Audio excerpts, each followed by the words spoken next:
Good morning, party people. Welcome back to the breakdown with just Johnny flying solo while Nathan flies over the ocean and lands in New Zealand and does New Zealand things like eating fish and chips and having sex at sex.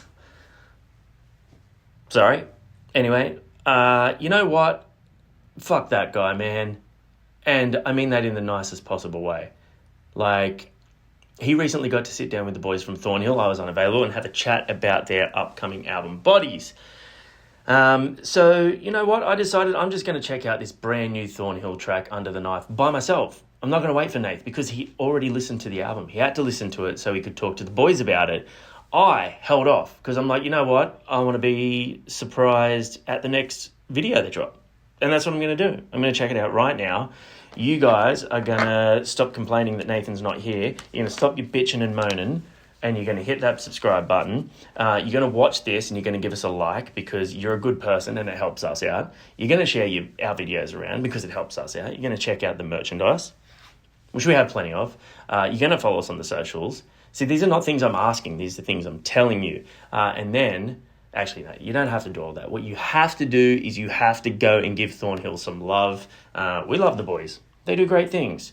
And if you want to do great things, you should get some inspiration from them. So go ahead, do that. I'm going to check out Thornhill Under the Knife right now. Thanks for hanging out with me. I appreciate you very much. And I've been very demanding, but it comes from a place of love. My bottom. The bottom of my bottom. It gets lonely here when Nathan's not here, and my stupidity is not reined in. Anyway, Thornhill, Under the Knife, 3, 2, 1, let's go.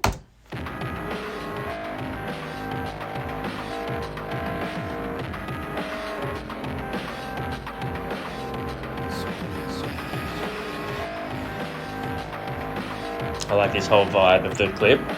Is this sepia or something? I don't know. Not a video guy.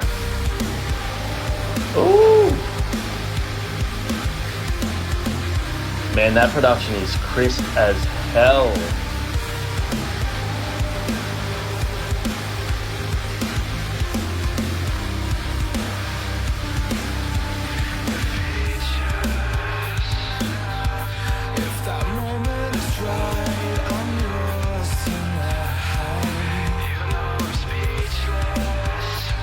Jacob's sounding as good as ever.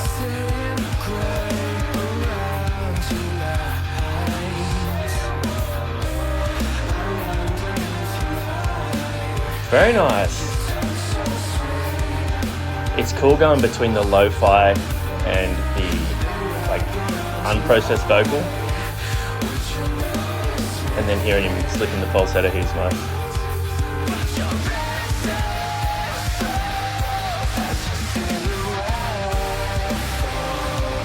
That's cool.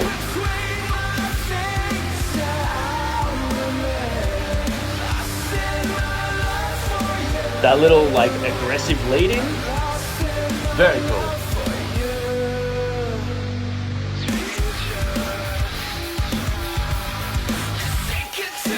This is right now is such Thornhill doing Thornhill shit.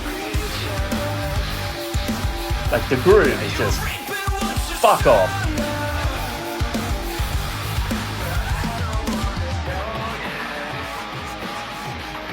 Oh my god, that is filthy.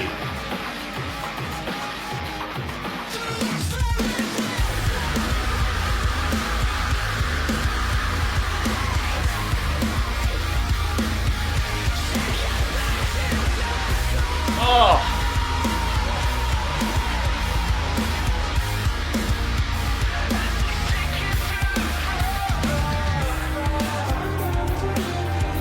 And then we're pulling it right back. Gotta stop it for a second. Haven't stopped it yet. I don't stop it as much when Nath's not here because usually I'm just trying to say shit that annoys him and to poke the bear. But, I can talk to you guys while this is playing and he doesn't have a whinge. So, yeah, the dynamics in this song is just, it's so cool. That we said it on the last one. This is a band who have really found their groove, their style, their niche, and it's such a cool thing because it's such a culmination of everything that they've done and noticeable little homages to their influences. And they're honestly sounding better than ever. I get it if you're like, the dark pool, because I'm like, the dark pool, But also, this is just Thornhill growing, evolving, and still finding a real solid way to stay true to where they came from, what they've done since, and pushing them into new territories, which I think is just fucking cool.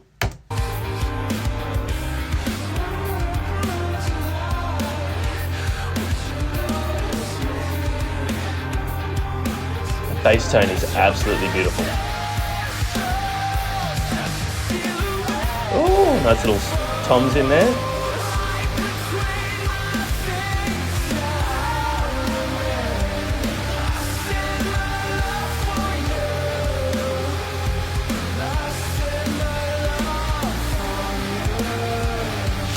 There's definitely a nu metal vibe.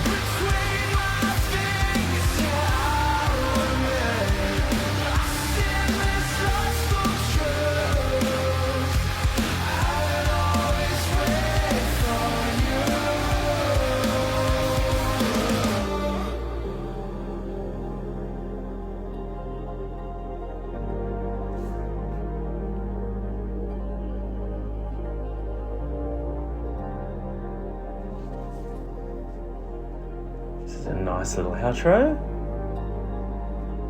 Again, it's just playing on the dynamics that the band has.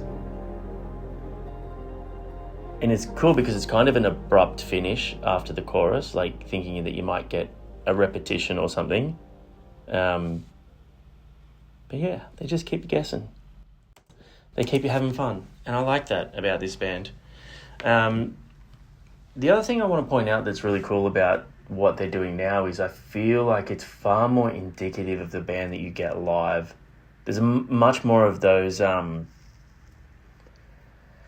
It's much more translatable to hearing this stuff if you've seen them live multiple times, because even though the stuff off Heroin was like a little bit less aggressive for the most part, it translated live so much more aggressively, and Jacob would play on that a little bit and have a bit of fun with it, which is really cool.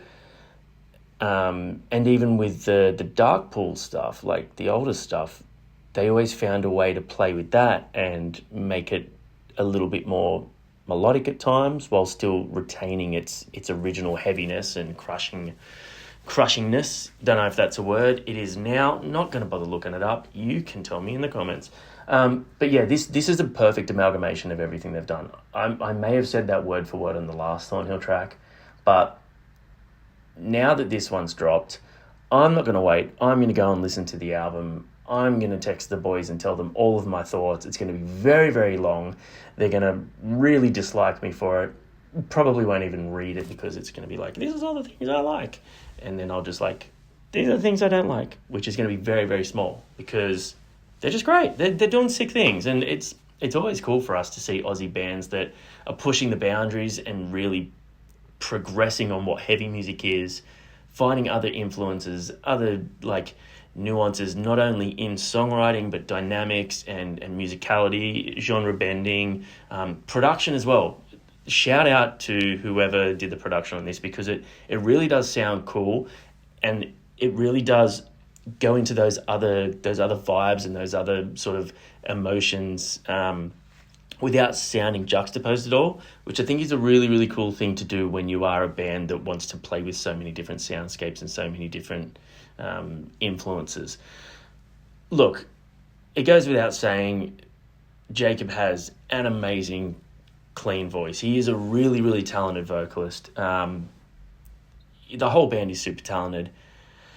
But yeah, the old fan in me is loving hearing that little bit more aggression in these songs. And that's not for any reason like, oh, I want them to be heavy again. I don't know why I'm British when I want them to be heavy. Oh, why aren't they doing more screaming? but it's just because he does it really well and he uses it really well. And I like that. I love those little, like, the little grit before he went into those lines in the chorus. Guitar was, like, just really cool production, like those softer moments, and then when it kicks into the really sort of genty style riffs is just sounds fucking great. Like I said, the bass was beautiful. Ben's drum sound is always killer, and he is one of those drummers that I really love because he knows when to put the little tidbits in that make you go, "Oh, that was cool. That was fucking sick little thing that you did." Anyway, that's enough from me. I'm sure you've had enough of me, but suck a fart. I'm going to do another video by myself really soon. Anyway, thanks for hanging. See you on the next one.